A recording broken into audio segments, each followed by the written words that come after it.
and I am going to introduce you to the 5 people watching while my neighbor decides to cut his lawn this morning. It's all very cool.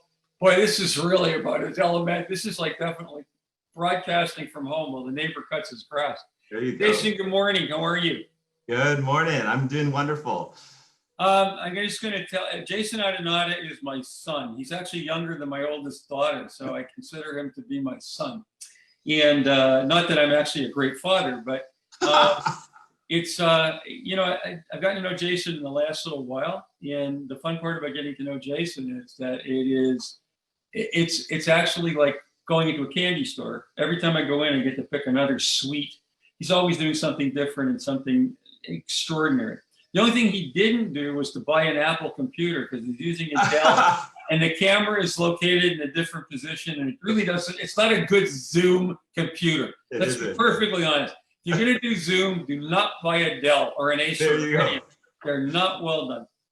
So before we begin, and before we talk about your entrepreneurship and all of the various initiatives that you're doing, we're gonna look around the room, okay? Let's look around the room. So over your right shoulder, we have Christian Coachman. So let's talk about Christian Coachman today, because there is a thread going on here. With your DSD app, Max Silver was involved in machine learning, artificial intelligence. The fellow who wrote Ralph George, the fellow who wrote the DSD app, the new artificial intelligence app, is on tomorrow. I've spoken to all these people with DSD. But you're out of school, what now, 8 years or something? Is it 8 years? Correct, eight years, correct. 8 years, all right. And most people would have a picture of their wife, their family, you know, a wedding picture, I don't know, something. You have Christian Coachman in your office. So why is Christian Coachman in your office? There you go. You know, as I mentioned before, Ken, like I'm a big basketball fan, you know. When I was growing up, you know, I would have pictures of Michael Jordan on my wall, someone that I idolized, you know, someone I wanted to play the game like basketball. Like, obviously that did not happen, right? But like, you know, they have that certain work ethic, that passion, that desire, and that winning mentality. And I think equally, Dr. Coachman has every aspect of Michael Jordan that in the field of dentistry. He inspires so many people, and actually that was a picture. That was actually the front cover of a pamphlet when I did attend a DSD course in Toronto. And like I mentioned, it's actually signed by Christian Coachman. I don't know if that's his real signature or not, but like I said, I witnessed him signing that, and it really meant a lot that he was willing to autograph that for me. So it's something that's on my shelf to really inspire me every day to become the best version of myself. That's outrageous. It's interesting that is like, it's front and center. Like, it isn't just a picture. It dominates the room on that wall. And you've also, what else you got there that sort of speaks to you? Boost. Is that the whitening solution? Is that what it is? It is a whitening solution. Yeah, it is a whitening. So I got that for a promotional gig that I was filming. I wanted to film something for Ultradent. And so I came across this Boost sign. So, you know me, I'm trying to always incorporate creative things in my environment, and that will speak to people in different ways. And so I came across this Boost sign. I was like, this would be perfect if I am able to use this to promote Zoom whitening. It's a white Boost sign. Right. Yeah. I got some basketball memorabilia because I'm a big basketball, a Toronto Raptors fan, and you know, Toronto Raptors won the championship last year, so that was really exciting. I got a bunch of camera gear here, and oh, this little figurine here is of me, and this was made by a patient of mine who actually sells these figurines at the One of the Kind show. Oh, and so she's kind enough to make a custom doll of me. And you know what, this is what I feel dentistry is all about. It's not about necessarily, you know, making teeth or even making smiles. It's about the connections that you make with your patients. And I've had an incredible opportunity to meet so many amazing patients along my early career. And it's only been 8 years. I've seen children, the age of 3, now age 11, you know, going to high school, going to university, getting their first job.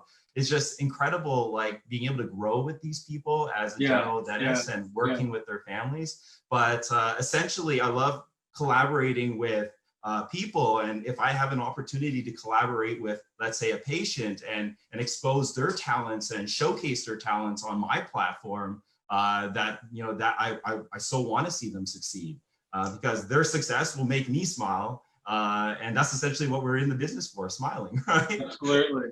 So was this the impetus for 416 Dentistry? Was this what was the seminal force behind it? The way that patients were reacting and what you could bring to them? You know, 416 Dentistry is, so it's a brand that I created, I'm going to say quite a few years ago, maybe actually after I finished school, when I came back to Toronto. I guess we're going to talk about Rochester, but I made a website. Okay. And this website, I was kind of criticized early on because people were asking, well, Jason, you know, you don't even have an office of your own. Why are you making a website? And website is to promote your dental practice. You don't have a practice. But for me, this website was to promote me and my brand and what I stood for, irrespective of having a physical location or not. And hopefully one day, you know, when I do open up a practice of my own, then this brand already exists. And then I'll have hopefully a patient base that wants to experience 416 Dentistry at this new location. So that's essentially how 416 Dentistry came about. So let's go back to the beginning, because I think what little you've described about your background, your early years were based on community. You know, it takes a village kind of thing, and that's sort of like the theme of your life. It takes a village. And so much of what you're doing is about creating community, not just being a dentist, but creating community so that patients and others and the people that you support, the companies that have come to you, Iva Clark, Ultradent, you know, the various different things that you've done, and the places that you've trained. I mean, I'm looking at, you know, 8 years out, Spear, Coyce, and we'll show the videos in just a minute. I think they're going to be fun. We're going to do something different today. You are a videographer, right? Yes. You are truly a videographer. You're one of the few people I know that instead of farming out and outsourcing Adobe Premiere, you do it. You know, I mean, you don't need somebody to do it for you. So I'd like to go back just to sort of put this into context. The beginning of Jason Adinata and how you sort of what nature nurture. Okay, let's start with nature nurture. And so you grew up in Scarborough. So let's put context on that. This is important. Mike Myers grew up, Austin Powers grew up in Scarborough. So that in and of itself should establish the value of Scarborough. Okay, Mike Myers grew up in Scarborough. So Jason, things got started for you. Can you talk about the early days that kind of made Jason Adinata? Yeah, you know, so I grew up in Scarborough, born and raised. I still live in Scarborough actually right now. And, you know, growing up, you know, my mother and father, they're immigrants. My father came from Indonesia, and my mother, she's Chinese, family's from Hong Kong, but she was actually born in British Guyana. And so they immigrated here in their early 20s. And they obviously met here. But my goal and my dream of my father was for my mom to be able to stay home and raise my younger brother and I. And in order to do so, unfortunately, he had, at certain times of our lives, he had to work multiple jobs, and, you know, Pops wasn't really there to spend time with us. And even if so he was, what had happened was, you know, he would be so exhausted after work. And we didn't get, unfortunately, maybe that attention from Dad. But that meant my mom was there 24/7. She was like one of those helicopter moms, always hovering around. She would be at she was a lunchroom supervisor. She was parents teacher council. We would always have home cooked meals, so she was always around. And you know, because we didn't have too much per se, it was a community that really helped raise my brother and I. We spent countless hours at the Toronto Public Library, at the community centers, learning arts and crafts and learning different languages, and going to piano school at the local community center, and going to swimming lessons. So really, like, what Scarborough is really all about, and Scarborough unfortunately doesn't really have the best reputation as a neighborhood in Toronto. Scarborough's like a third world country. Yeah. So a nickname for Scarborough is Scarlum. So I don't know whatever that means. Scarberia.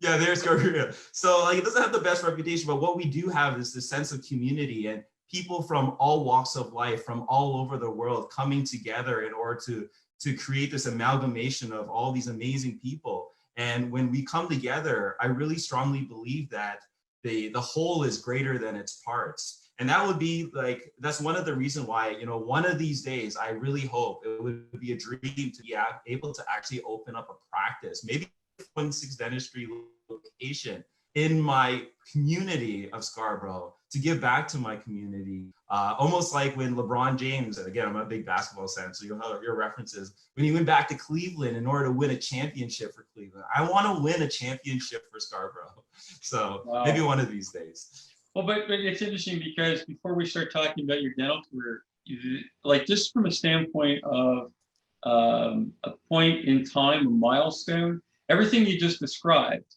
is very consistent with what you're now doing. So you obviously, your foundations were built early on.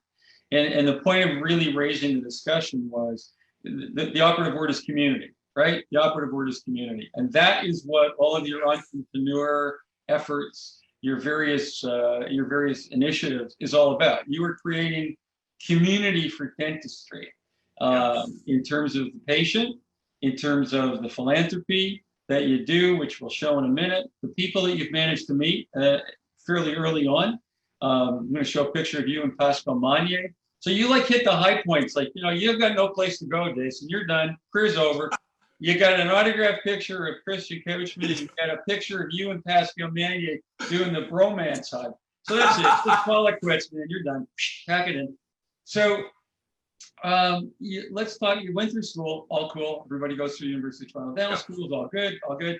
But you ended up going to Eastman. Now Eastman is, you know, even Toronto, Barzilai, Effie Hogsha, all these people that went, and you know, even the number of the people I interviewed. There's Eastman in the UK. There's Eastman obviously in Rochester, but they're unique universities doing a residency or whatever they call it. It's not a GPR, it's a residency, right? It's an externship. What do they call it? They have a GPR residency. They also have an advanced education and general dentistry residency. That's the one That's the one you went into. Correct. So you spent a year there. You had a number of people that influenced you there, as I recall. There were a number of people that really kind of said, "Hey, you're cool. Like, you're good. Let's focus on you. We like you. We like you."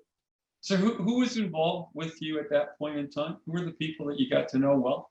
Okay, well, I want to take sort of a step back and maybe kind of talk about like how I got even to Eastman. Okay, that's an interesting story because like when I went into dental school, you know, as I mentioned, my dad's an engineer and my mom stayed home with us for a long time. But it got to a point where when my brother and I were in our teens, we didn't need mom as much, or at least we didn't think we needed mom as much.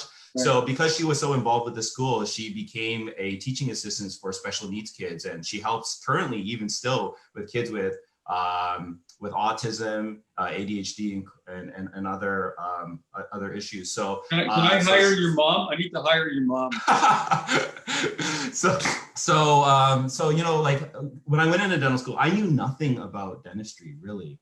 I thought it was good. It was in my third year of university when I discovered dentistry, third year undergrad, when a friend of mine said, "Hey, I'm meeting a friend of his who's in dental school, and I think he was in Saskatchewan or Calgary, and he's coming home for the weekend, and he's going to tell me all about dentistry and see if it's a career that I want to pursue." And he's like, "Did you want to tag along and learn about dentistry?" I'm like, "Oh, sure."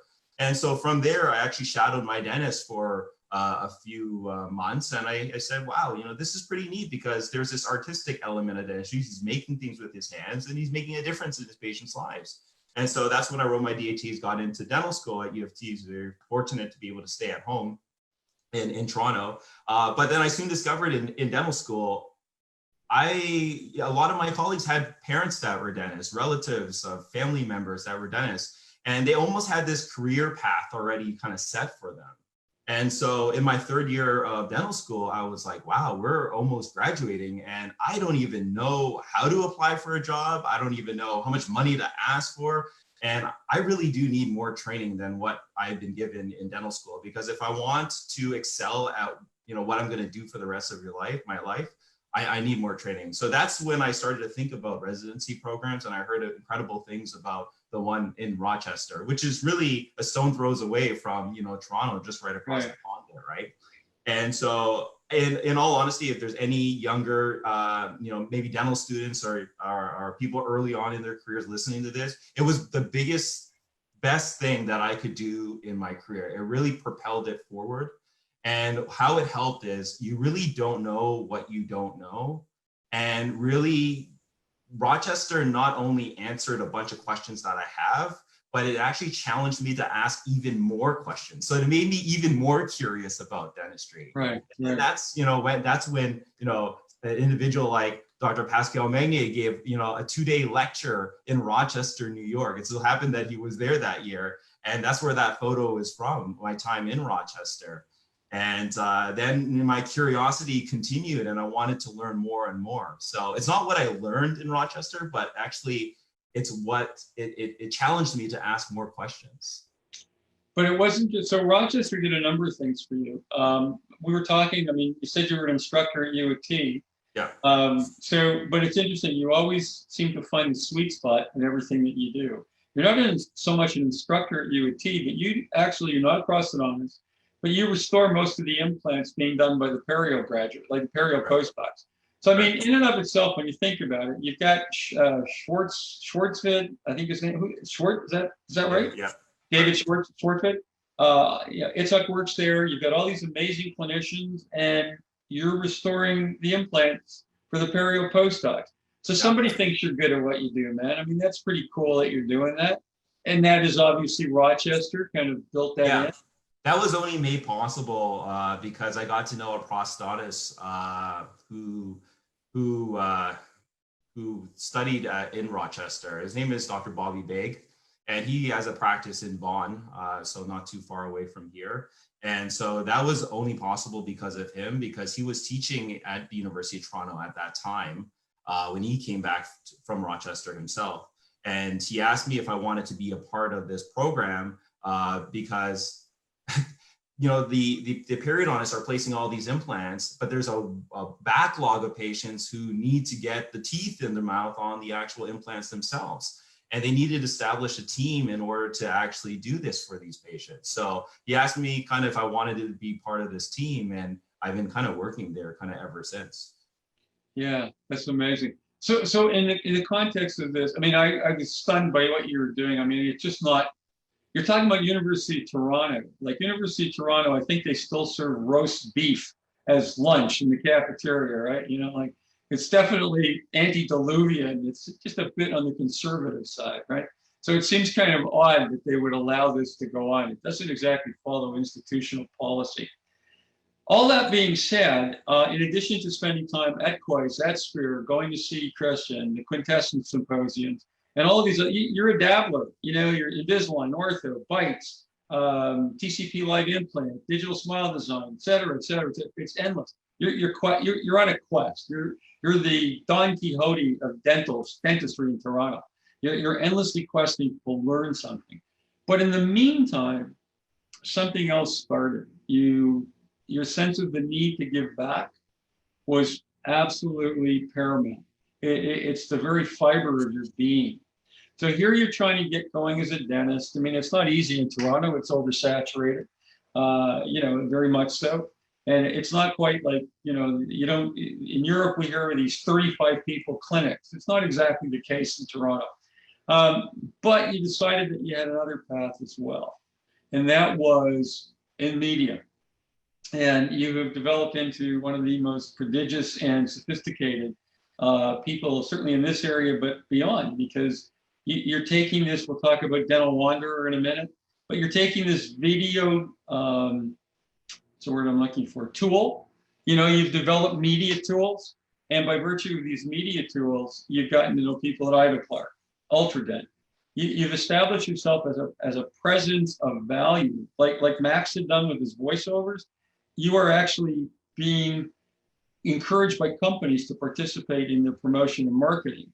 But the one thing that really strikes me about you is you're the poster boy for Malcolm Gladwell. I mean, you are definitely at a tipping point real quick.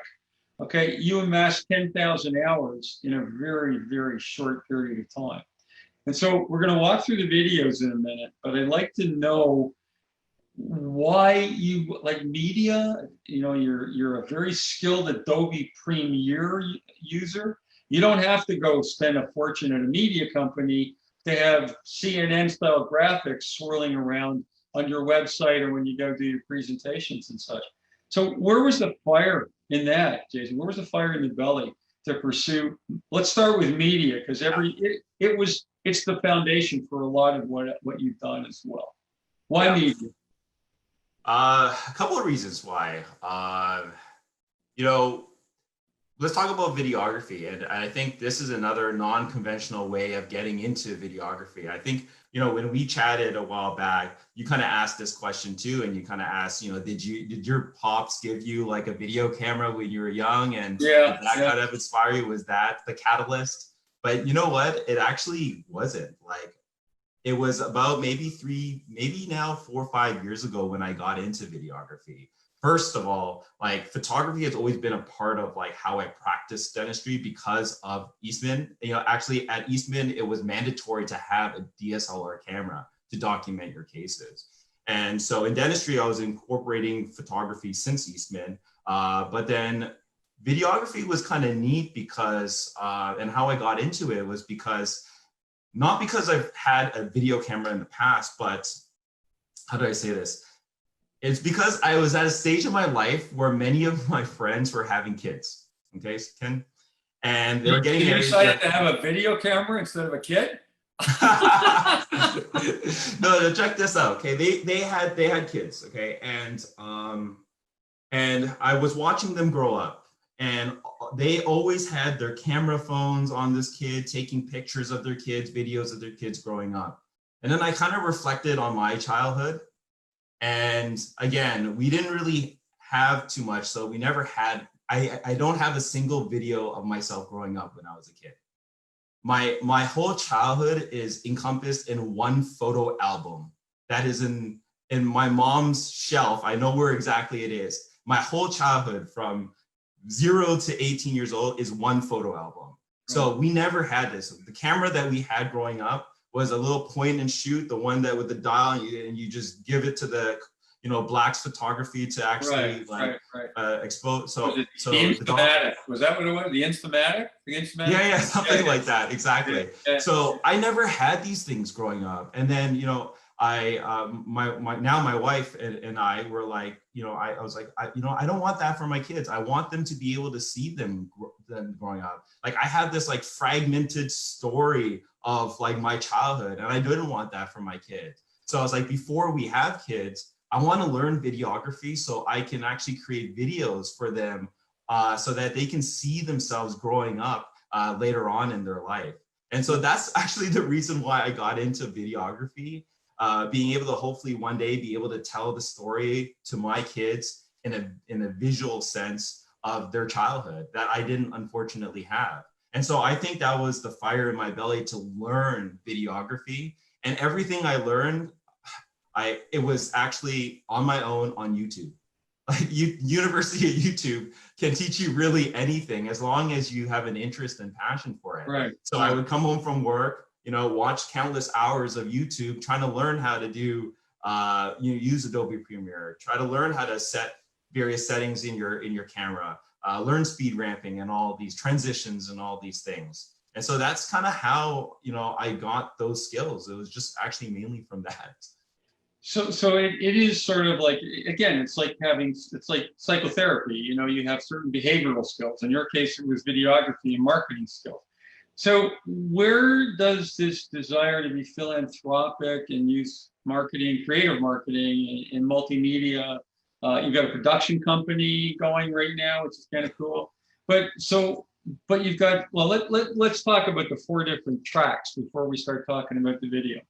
You have a multimedia production company called 416 Toronto Media. So anybody from Toronto that's listening, check it out. You have a philanthropic Toronto initiative called #SmileTO, okay? Which in and of itself, what you're doing, again, all of these things are transportable. Like, I mean, it could be initiatives in you could teach other people in other cities how to initiate these same initiatives, right? Let's start off national, then go international, and then ultimately you'll be to Bill and Melinda. Your wife can be Melinda. You'll be to Bill Gates of whatever goes on in the dental world. Okay. You co-founded a Toronto lifestyle brand. Again, show the shirt, my boy. Bring the shirt. Oh, up. there you go. There we go. Where we go. And you started a YouTube series. Like you were what was his name? Boudin. Yeah. What was his first name? Anthony Boudin. You are the Anthony Boudin of dentistry, right? Yeah, he was incredible. You are the dental wanderer. You're not looking at food. You're looking at other things that pertain to dentistry. Yeah. So everything is transportable. All right, transferable, I guess. And so those are your 4 initiatives currently. And in the meantime, you practice dentistry just for the hell of it, right? You just figure you might as well do that just for fun. So I want to show the videos in a minute, but what I want to find out from you and share, and again, consistent with Max and others, and Elite Barzilay the other day, we tend to think that, okay, you've got this thing going on in Toronto, but realistically, you're a role model, right? Early on in your life, you're a role model. Everything that you started here could theoretically, by connecting with somebody like Elite or talking to Max, the synergy of all of these things, connecting these dots, could achieve some remarkable things. You each bring different things to the table, but nothing that you have is local. Conceptually, it's not local. It is where you are right now because it's easier to control it. But everything that you're doing is not local, really in its impact or potential impact. So that's sort of the direction I'd like to see this go, if that's okay with you. Because I think from my standpoint, I think it's important that people know what you're doing, because it is not just what you're doing, but, you know, given that it's these days of Zoom, things that you could do in terms of creating webinars to show what's going on, to actually talk about creating these philanthropic organizations, you could almost create a series on some of these things, which I think now that the idea has been pitched, I can see your mind is working already. You've kind of started figuring this out, right? So it's just, I mean, you may very well be doing it for all I know, but the bottom line is, and you are, I think, because I just saw that smile on your face. Is this in process, Jason? Am I missing something here? It's all part of a journey, right? Okay, all right. Okay, don't say anything because NDAs. Okay, so let's go back a bit. What I want to do is okay, let's reduce this so I can see exactly what I'm doing and share my screen. And let's go to this guy and share the puppy. Okay, so. I want to see how well this works. Well, I've never done this, so I figured if it falls in its face, I don't know, I'll blame Facebook or something like that. Okay, so let's do this. Let's get this puppy blown up, and then we're gonna, okay, so let's get you blown up. And before we do any of this, I want to talk about this. Okay, so let's ignore the fact that I've got all these people up here, but there are you. So let's talk about, well, where do you want to start? One World United. What's this? Ivoclar. Okay, let's do Ivoclar. Big company. So what was your relationship with Ivoclar? How did you get to Ivoclar? How did they get to you better? That's a good story. Yeah. So, you know, obviously you spoke to Rachel, Rachel being the Ivoclar rep in Toronto for a little while. And she is an incredible person. Yes, she is. She's always trying to elevate everybody around her, trying to make them the best versions of themselves, and trying to collaborate with like-minded individuals that wants to change you know, things for the industry in a positive direction. Right. And so she, being one that was working with Ivoclar, she got me in touch with Shashi from Ivoclar in the United States. And we were supposed to actually do a kind of like a tour of the facility of Ivoclar, but the whole COVID-19 hit. But I was going to bring my camera down, you know, across the border and film a vlog at the Ivoclar headquarters. But that's well, let's back this up for a second. Yeah. They don't know you from, was it because of Rachel? That's how that connection was made? She kind of acted as your quote unquote agent for Ivoclar at that time? Is that how I probably would say so. Yeah, okay. I probably would say so. And so the COVID-19 lockdown hit, and unfortunately, obviously many dentists had to shut down their practices, if not all dentists. And there was a lot of negativity in the air. We didn't know the current, we didn't know the future state of dentistry. We didn't know the things that we would have to implement. And Shashi actually messaged me one day and was like, Ivoclar as a business, we want to promote positivity within dentistry, especially at this time. So we're reaching out to various dentists around the world in order to share a positive message, to record something and, lift everybody's spirits up. Tell everybody that, use this time to, come out of this stronger, work on yourself, your career, not only your career, but your personal and professional growth during this time. And so, she challenged me, I guess, to put together a video, and we'll love to share it with, on our platform, on the Ivoclar platform, which has an international reach, really. And so I was like, okay, how do I share a positive message during this time? And so, during this time, I was doing a lot for the community. We can touch upon, a campaign that I was doing for the Daily Bread Food Bank in Toronto, where we raised over $2,000. Yeah. Yeah. So that was part of the COVID-19 campaign. So I wanted to kind of share with the world what I was doing, how I was growing, how I was using this time. And at the end of that video, I kind of mentioned that, after this pandemic, I'm going to come out of this a totally different person. And if I don't, and I came, the dentist, the Dr. Jason Adinata that left that day on, I think it was March 13th, it was the last day I worked, that person will not exist anymore, because I'm going to use this time to elevate myself to another level. And that's the message that I wanted to share. We have been given the gift of time during that pandemic to work on ourselves, our families, etc. Wow.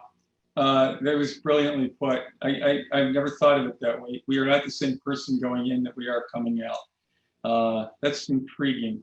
Now, I don't know if this is going to work, although it obviously should. I don't know how well behaved. Oops, where am I? Let's go back. Oh, where'd it go? Come here, you little dickens. Yeah. Okay, hold on. I lost it. Oh, no, that's not what I want. Let's go back to you. Here we are. Okay. Are you seeing this? Nope. Okay, so let me stop the sharing. This didn't work. So let's get rid of you. Oh, hello. Is this showing? My name is Jason. Nope, not yet. No, okay. Is it showing? No. You probably have to share that screen now. I do. Okay, so let me go back. Let me stop the share. Let's share the screen. And here, oh, no. I keep forgetting to do this. I think I need to get my glasses fixed. Oh, there you go. There we go. Okay, so let's talk about One World United short film. The city where I was born and raised. Toronto, 2.8 million strong. The entire world united in one city. Toronto's a really unique place in the world. It has really all walks of life from all over the world living in one small place. We're gonna lose the sound a little bit, so let's just watch it. NBA champions. While I am Toronto dentist. I love what I do as a dentist. For me, dentistry is not a 9 to 5. So this was filmed in downtown Toronto. Yeah. It's on my mind. The incredible photographer, or should I say videographer, was my wife. Okay. So it was a Saturday Saturday, I think it was around 4 o'clock. I'm like, honey, you are gonna help me. We're gonna make a video that's gonna be shown around the world. I need you to hold this. I'm gonna set all the settings for you. Just do this. And so we captured all this footage in downtown Toronto. This is outrageous. So I think the way to do this, because of the problem with sound on Zoom, is we'll show little snippets. Yeah. So again, just to reinforce for whoever's watching this, now that I've screwed it up and people are kind of getting weird, this is the video that you did for Ivoclar. Yes. Right. Okay. So and again, one world united. So this isn't about Ivoclar dilithium silicate. This is about Ivoclar, its support as a corporate citizen in terms of dealing with COVID and creating a positive message. This is what they've asked you to do, correct? Yeah, so in collaboration with them, yeah, they asked me moment to I share a wake up, positive message. That last second. Okay, so we'll let the thing talk for a sec. The COVID-19 pandemic has got the world at a standstill.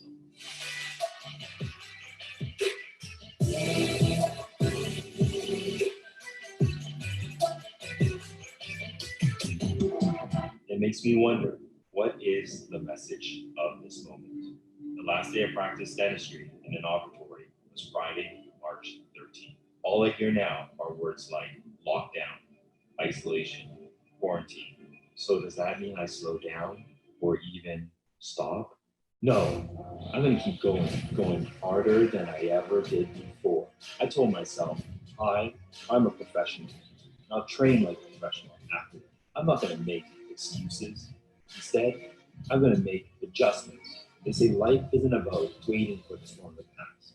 It's about learning how to dance in this rain. More things I lost, the more I found. One thing I taught myself to do, no matter the problem, refuse to lose. So, how you in it, man? You can choose. If you can't take the heat, don't light the fuse. See, I walk in slow and ignite the room. Like fire, everything I touch, I consume. I'm getting up right, I just snooze. While you make breakfast, man, I'm on the move. I'm the first one in and the last one out. Whoever owns the place gotta drag me out.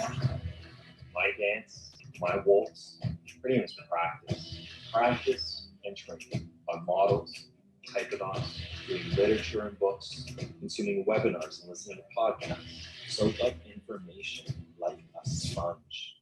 Do it out of passion and the love of the game. By changing your attitude, you will change your altitude. And I'm going to elevate myself to another level. But Jason, while you do this, you can't forget the part of why you do what you do, making positive changes in people's lives, making a difference in the community. That doesn't have to stop. I want to personally thank everyone who has participated and helped us spread awareness in our IVIVI Toronto COVID-19 relief campaign to raise money for the Daily Bread Food Bank here in Toronto. So Toronto, we need your help. Because this means if we reach our goal, we will achieve a grand total of $1,750 donated to the Daily Bread. The work being done by food banks and their volunteers is essential. So there's no question that they need more support. We have connected the head chef at Edible Story with the Daily Bread. They're planning a catered lunch for all the hardworking frontline staff and volunteers at the Daily Bread to show our appreciation. This is where these winding roads have led. I can see a day of gold ahead. Can't be done, impossible, they said. I'm not gonna lie. But I'll get There are times I feel defeated, knocked down. I'll get there. I will rise up. But I'm not going to give up. I will not fall. I'll get up. I will stand up. I will not fall. I will stay strong. I'm never giving up faith. I will go on.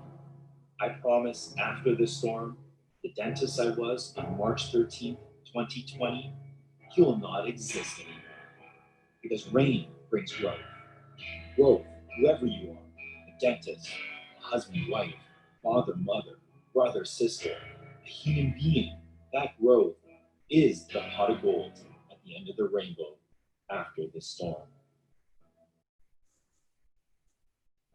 Wow. Boy, oh boy, Jason, you blow me away, my man. This is outrageous. So the whole point of this, just to take this back, oh, wrong place, is this is freaky. I mean, go away, be quiet. I'm not interested in you. Be quiet. So I should have checked this out. I should have been a little more careful how to do this. Oh, there we go. Now we're back. So let's establish what this is all about, okay? and blow one of us up or whatever. Now let's just focus on you. Yeah, you're still sharing your screen. Yeah, no, I want to do it because we got other okay. videos to do, lad. All kinds of videos. Okay. That was the first one because that one was filmed in Toronto. Correct. But it's irrelevant where it was filmed. It was the message.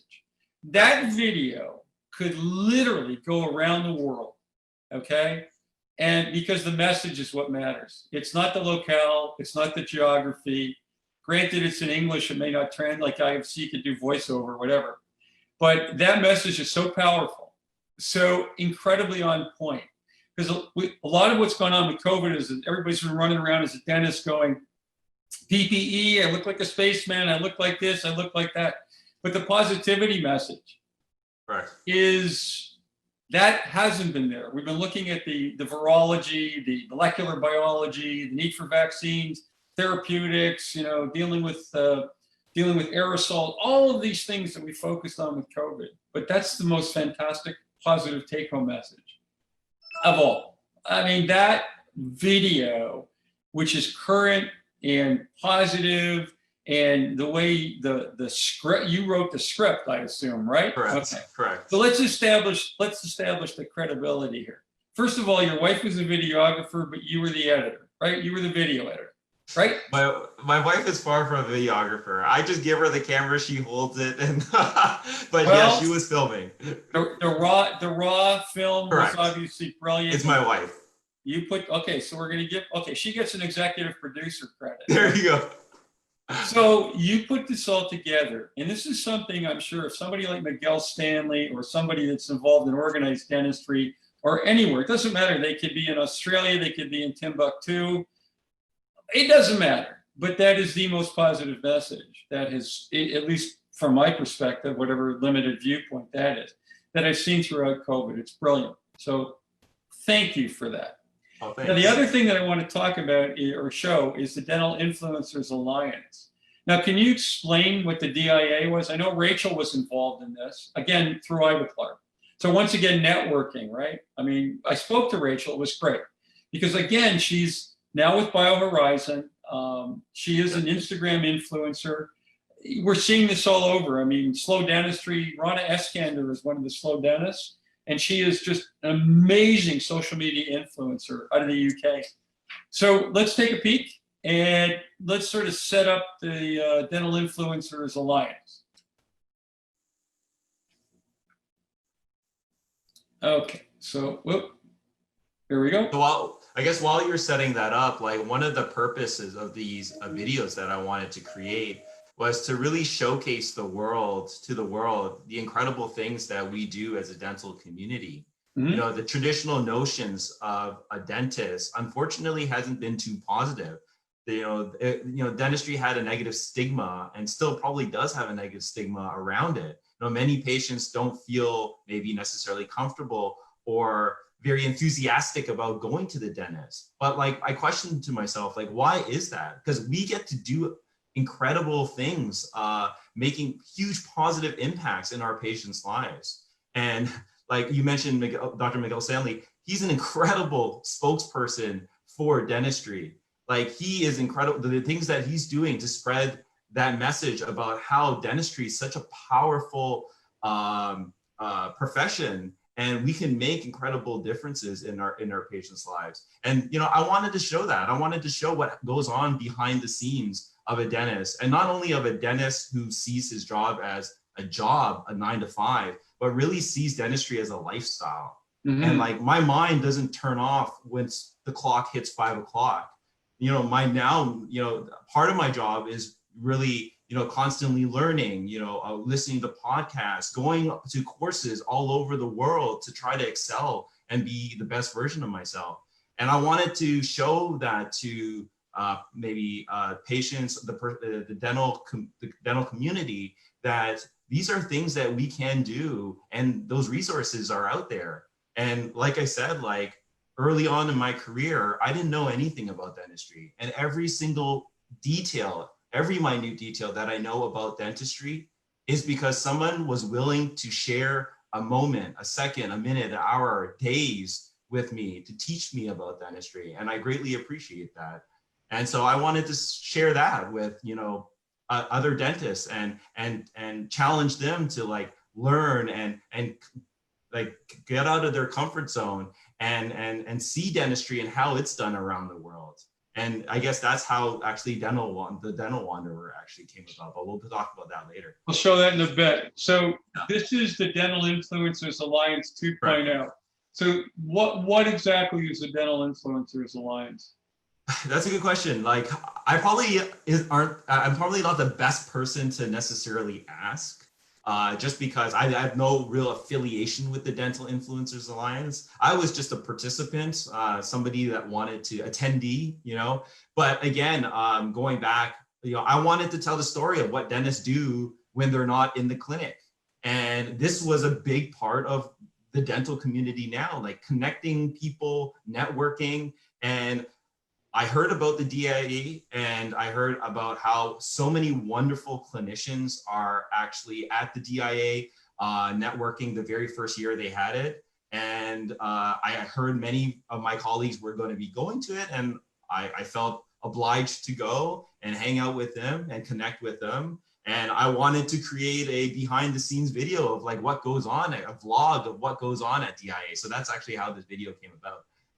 Well, this is brilliant. So again, I'm not exactly the best production person, but I think we figured it out now, okay? So let's just watch this. We'll try and do minimal voiceover because quite honestly, they're done so well and so compellingly that it's just a lot of fun to watch these little snippets, in contrast to looking at synchronous PowerPoints. So let's go. Let's take a peek at what went on. Oh, wait. I do have to bring the raw footage. Was not your wife this time. I think you handed your hygienist a gimbal and said, "Have fun." Or was it you? This is all me. This is all you. Okay. Yeah, I got that one wrong as usual. Okay.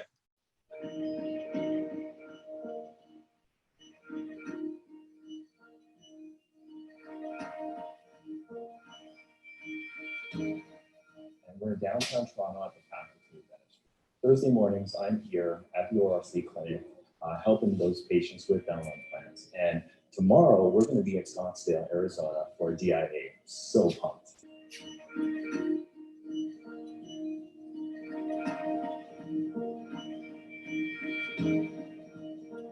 So we just got through customs at Pearson International Airport, and let's see who else is on this flight to Phoenix. A lot of familiar faces.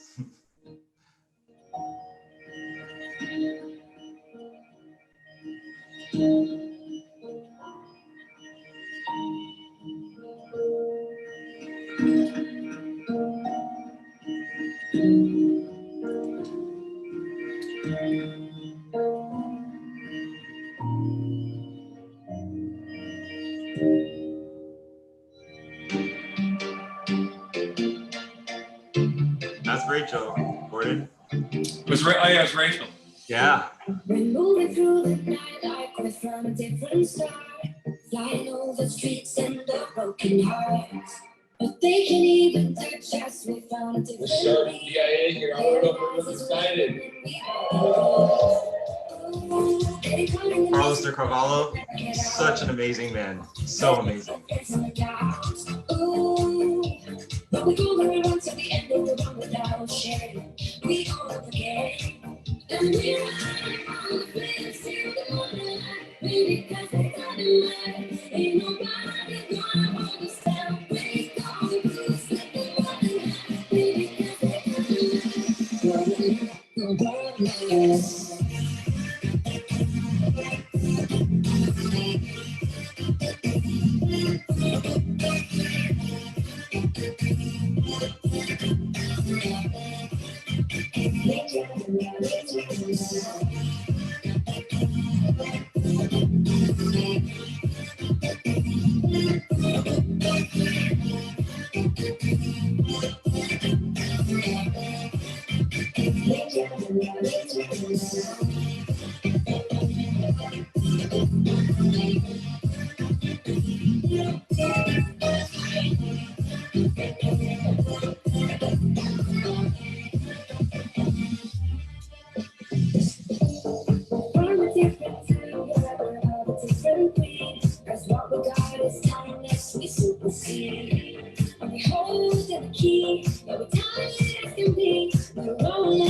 baby, cause we're gonna lie. Ain't nobody gonna hold us down. Break all the rules, let them run and hide. Baby, cause we're gonna lie. Gonna let the world know.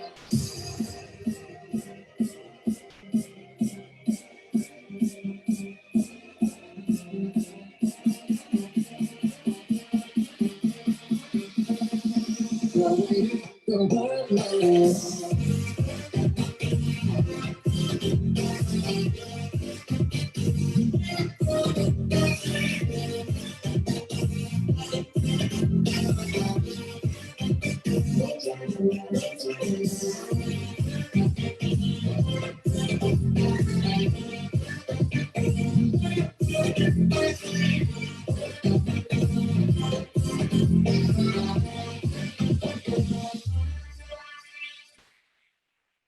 Outrageous.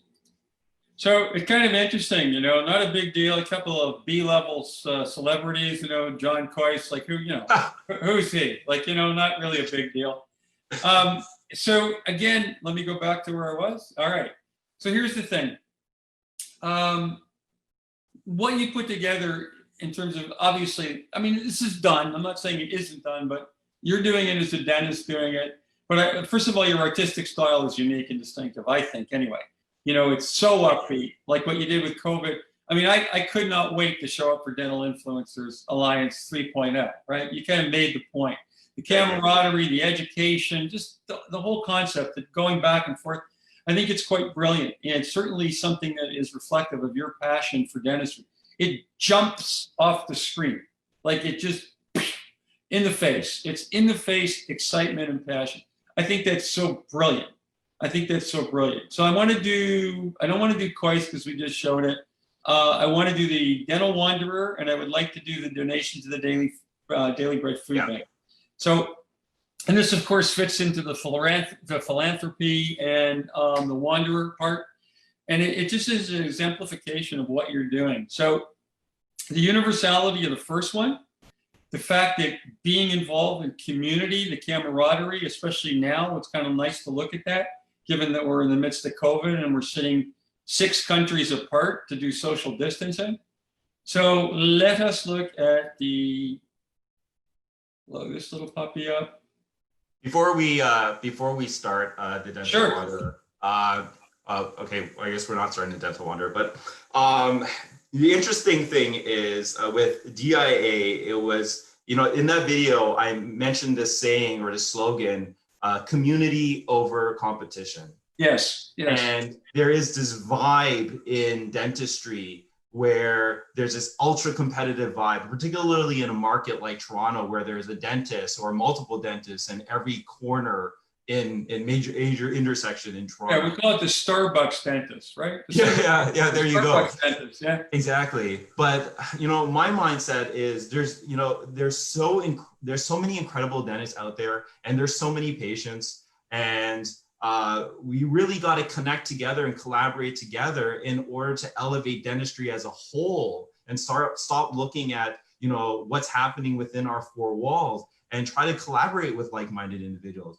And that's what DIA was really all about. It's about an opportunity to really showcase how dentistry is an exciting profession. And there are some incredibly talented people. In that one video, it's amazing how when I watch my own videos, it brings back so many great memories. Right. But there are so many of those dentists that I met at DIA that I personally look up to and inspires me. And, you know, this was kind of the segue into, let's say, the Dental Wanderer, because, you know, I saw, for example, a dentist from Australia in that video, Dr. Omed Azami, and he is the host of the Newbie Dentist podcast in Australia. 3 months after that video was shot there, I was in Australia and I met him for a drink at a bar in Australia. Well, like, isn't that incredible? Like, everyone's so connected. It is. We're connected. Well, I mean, I forgot to mention another B-level celebrity, David Wong, was in that picture. There you go. Yeah, incredible, man. Yeah, it'd be nice. It's kind of like, you know, like it would be nice if you could get some A-level guys, but, you know, like we'll settle for Kois and Wong. That's I guess that's adequate at the moment. So the point of doing this is your philanthropy.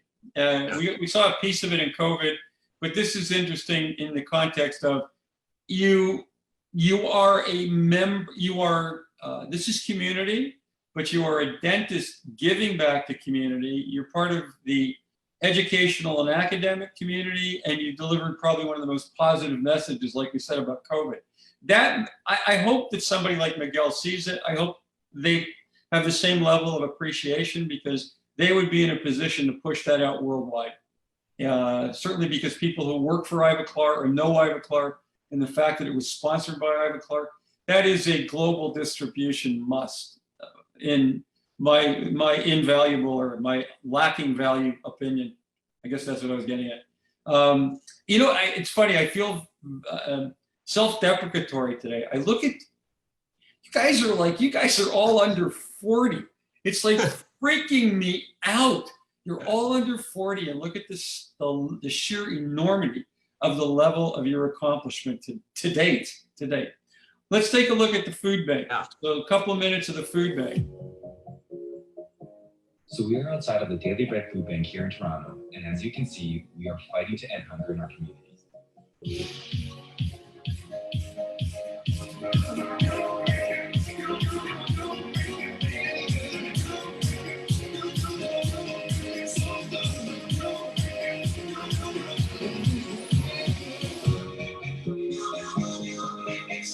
I'm Neil Hetherington. I have the awesome privilege of being the CEO of the Daily Bread Food Bank. Today was an incredible day where the edible story came out to feed all the volunteers and the staff an incredible lunch, and that was made possible by IBIBI Toronto.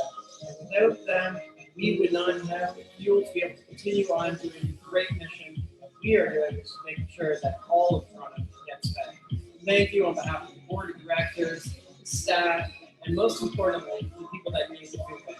I just want to give a big shout out to Lucy Terry for the generous donations.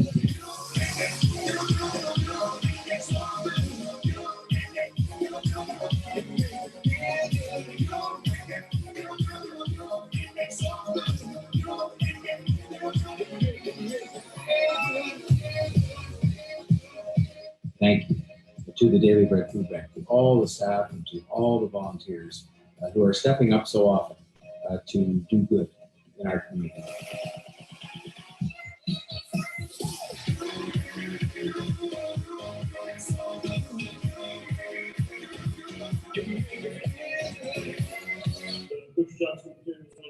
This right here, touch your chickens. I did have a taste of absolutely everything, including the eggs. So the beef paired beautifully with the cauliflower salad du jour. From my family, Toronto, we hope you guys are staying safe, healthy, and practicing social distancing. Until next time, take care. Peace. And that's my younger brother. Oh, is it? Yeah. Okay, so let's back this puppy up for a second. Yeah. Let's get out of this and get ready for the dental wanderer. So let's back that up and put that into context, okay? Yeah. So what you did in the midst of, first of all, food banks probably all over North America for sure were in trouble, right? They were in unemployment, jobs being lost, period. People didn't have the money, I don't know what they call it in the States, but the CERB, what we get in Canada, that's sort of like $600 a month or whatever they were getting in the US. That didn't go very far. That's why people are being thrown out of their homes. Businesses were going out, they couldn't pay their rent. But at the end of the day, children could not be fed. There was not enough food in the banks to keep these people fed. So once again, 416, as a dentist gets involved, you come to the fore, look what you're doing. Dentistry giving back to the community. One of the things that really, was annoying during COVID was the fact that dentists as a spokesperson for infection control and asepsis were somewhat marginalized.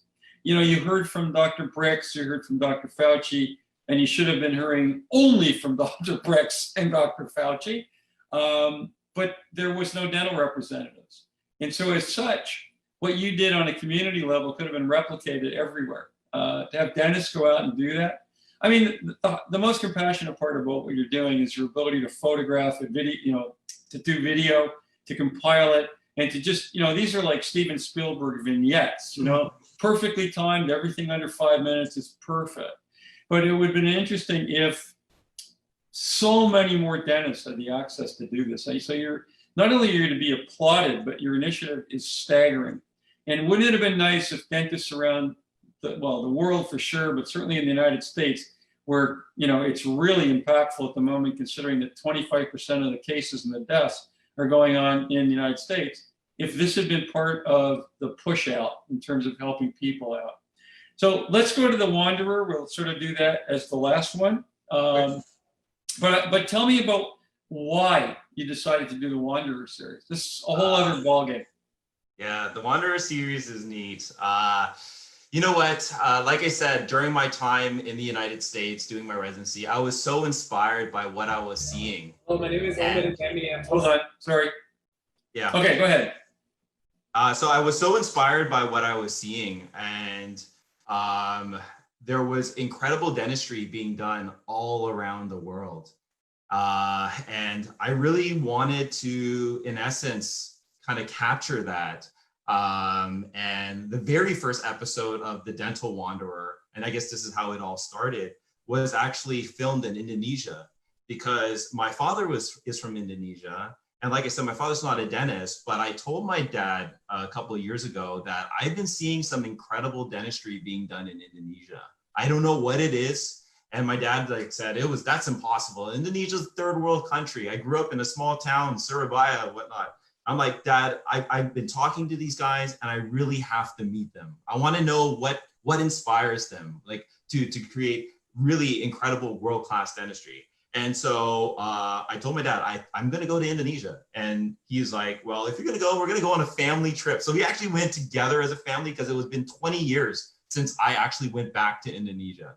And so I went and I got a chance to speak to all these incredible dentists, and got a chance to discover that because the world is so connected these days with technology, that no matter where you are in this world, whether you're in Indonesia, China, India, South America, you can excel and be incredible at what you do as long as you're passionate, you're determined, and you have an interest in it.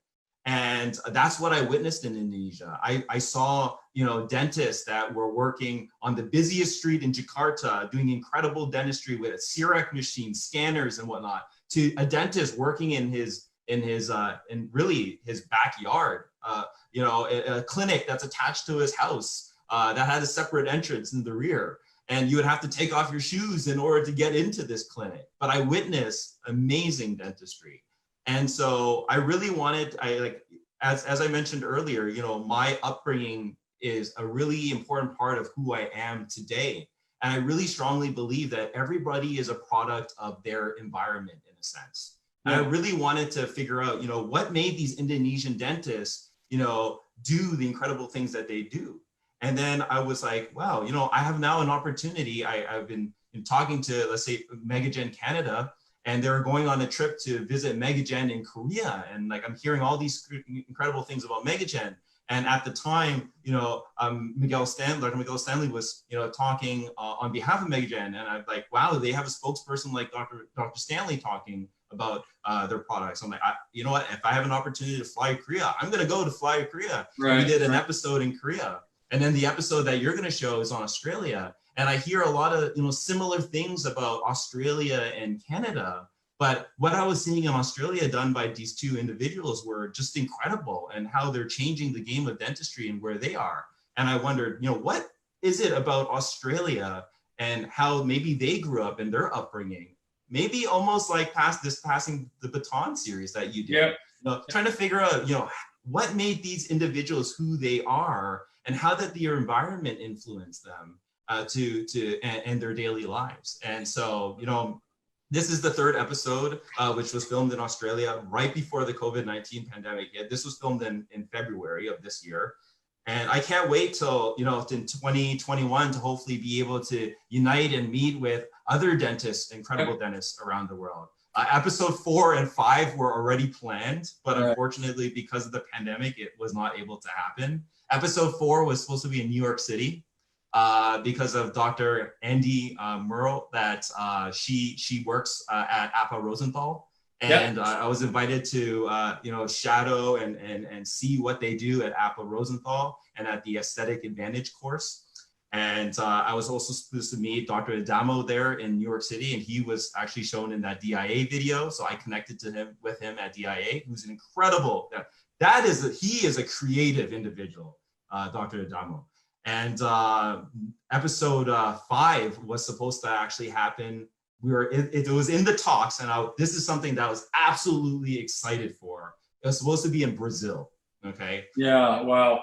I am I'm passionate about aesthetic and restorative dentistry. And in all honesty, from what I'm seeing, the actual capital and the hub of restorative, cosmetic, aesthetic dentistry is in Brazil. They are doing incredible things down there. Absolutely. And I told some of my colleagues, it's like, I need to go to Brazil because let's say, for example, if I was a pastry chef and wanted to learn how to cook or bake French pastries, I'm going to live in Paris and learn and fully embody the heart and soul of what it is to live in this place and bake croissants and learn from masters in the industry.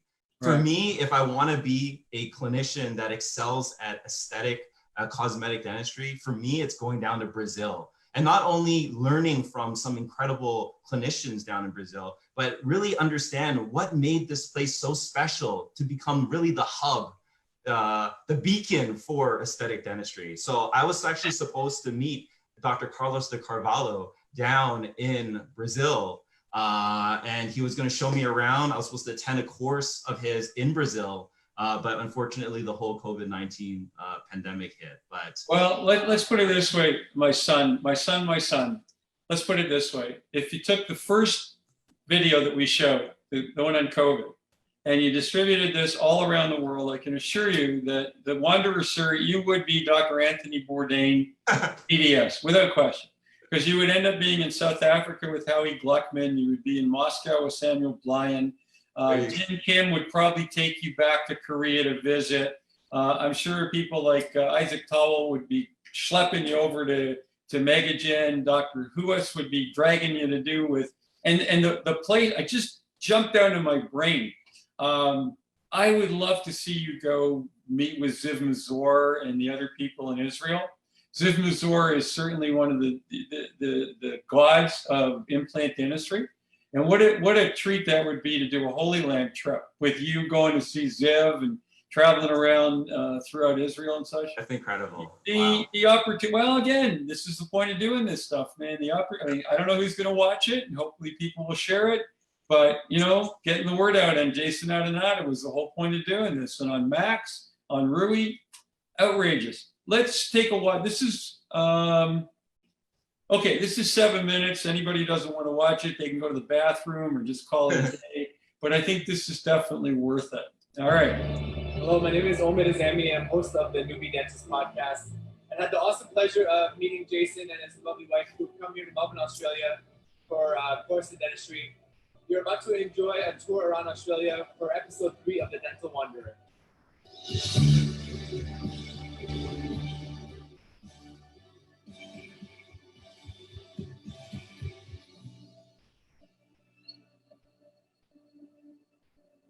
Australia is absolutely beautiful. I'm sure. Well, this is Andrea Shepperson and a few other people come into this mix. Atish Sarathu. There we go. Hey, what's going on, everybody? This is episode 3 of The Dental Wanderer. I'm telling you, man, Jason, like Anthony Jason Bourdain. You gotta change your name. Anthony Bourdain was a rock star. He was outrageous. Spent a few days there. Then we're going to take a short flight from Sydney to Melbourne in order to check out this 2-day hands-on course, Stratum BXY. I really want to thank Dr. Brad Agrawal and Dr. Johan Choi, 2 world-class clinicians doing amazing things down under. I've been so looking forward to this trip. Our plane leaves in about 40 minutes and we got to get going.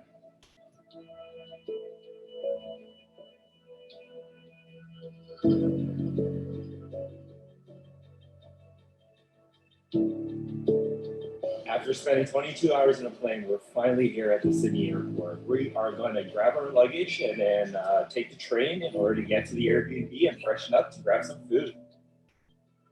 We just picked up our luggage and we headed to get a SIM card. We got 45 gigs for 20 bucks. Now we're going to take a train to downtown Sydney in order to check out our Airbnb.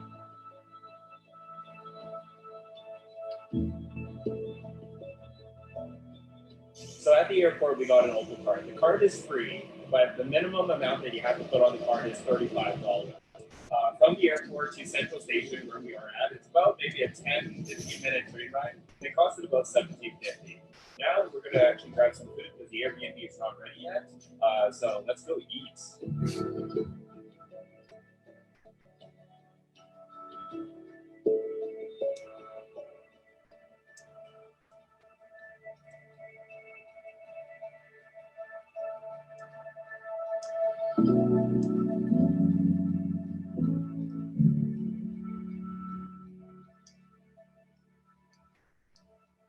All right, now we're feeling so much more fresh. It's 3 o'clock and we're gonna go check out what Sydney has to offer. We're gonna walk around and see what it's all about.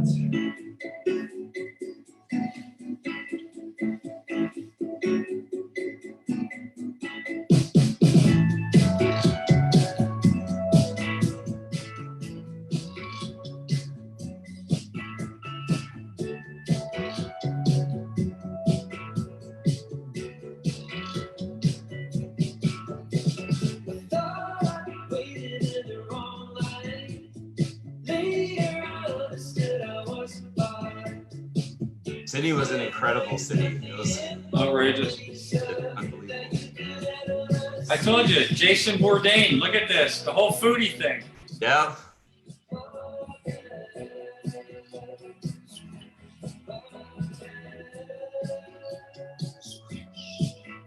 Outrageous.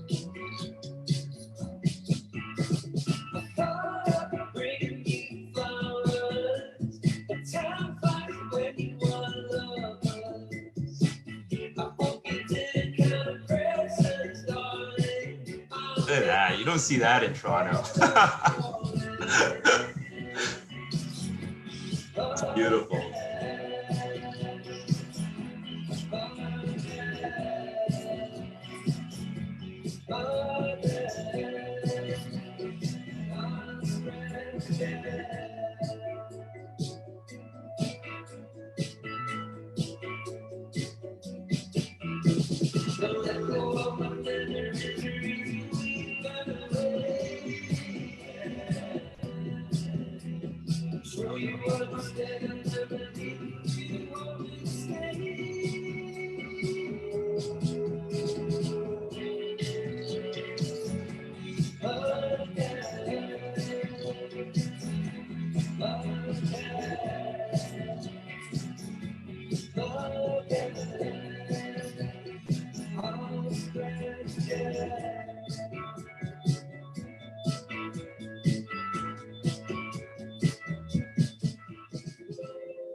So the course was in Melbourne, Australia. Okay.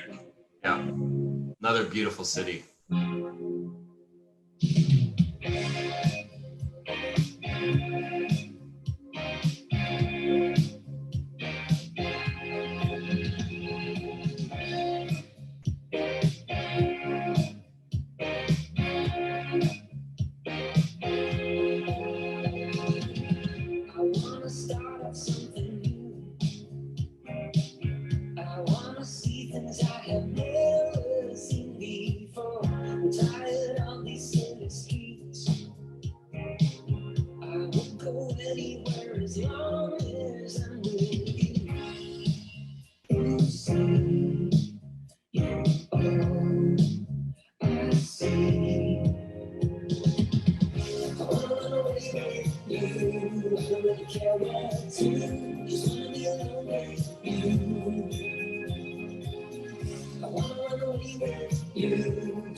This is at Henry Schein in Australia.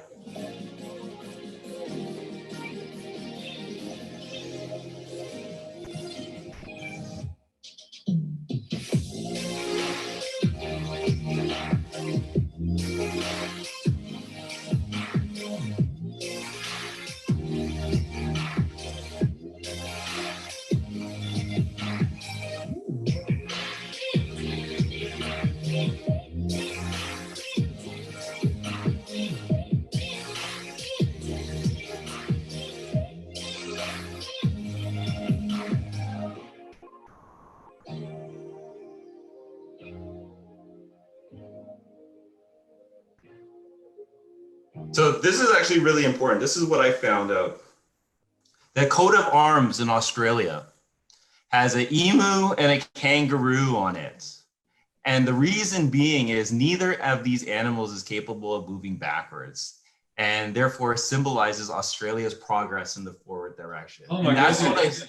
That's what I witnessed with these dentists in Australia, moving forward, changing their perspective of dentistry in that forward direction, innovating. It was actually incredible. That's brilliant. The only thing that's just missing is Peter Allen's theme song. I still call Australia my home. You have no idea who Peter Allen is. No. Yeah, it's Peter Allen was my favorite singer in the 90s. Really? But yeah, Okay. he had two things. He's from Australia, so Tenterfield Saddler, and I still call Australia my home, which is like the actual, other than Waltzing Matilda, is the other anthem. So Jason, this is brilliant, and I think we managed somehow to cover the entire scope of your entrepreneurship. That was fun. Which in and of itself is brilliant. So we've got your media. The point of doing this is interesting. Those 4 videos probably consumed, I don't know, let's say 25 minutes, right? That's probably 2,500 hours of work to get them done, right? Like raw footage, the editing, all you're working on, I don't know how many tracks at one time with all the transitions, the speed rampings, the music, whatever. So it isn't just that you did this in the sense of the effort, the altruism, the media, the branding, the whatnot. You did this, So here's the other thought. Here's the thing. Anybody, when life is a semblance of normal, any convention or any congress that has half a brain will invite you to attend, and the cost of registration will be the video. You have to do a 2-minute video for them on traveling to and leaving and what's going on, because this is genius. This is so amazing. My son, I am so proud of you. This is Thank you. It means a lot. It really means a lot. Oh man, what you are doing is just brilliant. And I'm gonna, I'll punch out all the names on the posting and just let's everybody take a look at you, because what you're doing is incredible. No, and if nothing else, COVID is the key. The COVID one is brilliant. One last thing about the dental Sure. order. I'm really hoping that one of the next episodes and a big step in the Dental Wanderer will actually be filmed in London, England, actually. Oh, really? I don't know if I mentioned this to you, but I actually applied to King's College. So I applied to the part-time master's program in aesthetic dentistry. Now? Yeah, I applied. Yeah. So I don't know. I'm hoping, if I do get admitted, then I'm hoping that I can start that program next year, and I can film this voyage of trying to be the best version of myself. Jason, you're a wonder. It's an honor to know you and to just watch what you're doing. I don't know where you find the energy, but Jesus, Jason, you're something else, man. Thank you for being here. Thank you for sharing all this, and let's see if we can connect a few more dots today and see if we can get that out. Thank you, Dr. Serota. I appreciate your time. Whoa. Dr. Serota is my father. I don't have a Dr. Serota father, but that's okay. Well, thank you, Ken, for making this all happen. It's been a privilege and an honor to be sharing the screen with you. Yeah, thank and you. I applaud you for everything that you're doing for the dental community, connecting all these incredible like-minded individuals. You created a platform for people to excel and propel dentistry going forward. So thank you, and a round of applause to you. Thank you, Jason. Thank you, and have a wonderful day. Go take a break. Take a mental health day, Jason. Thank you. Well, Bye. take care of yourself. Bye.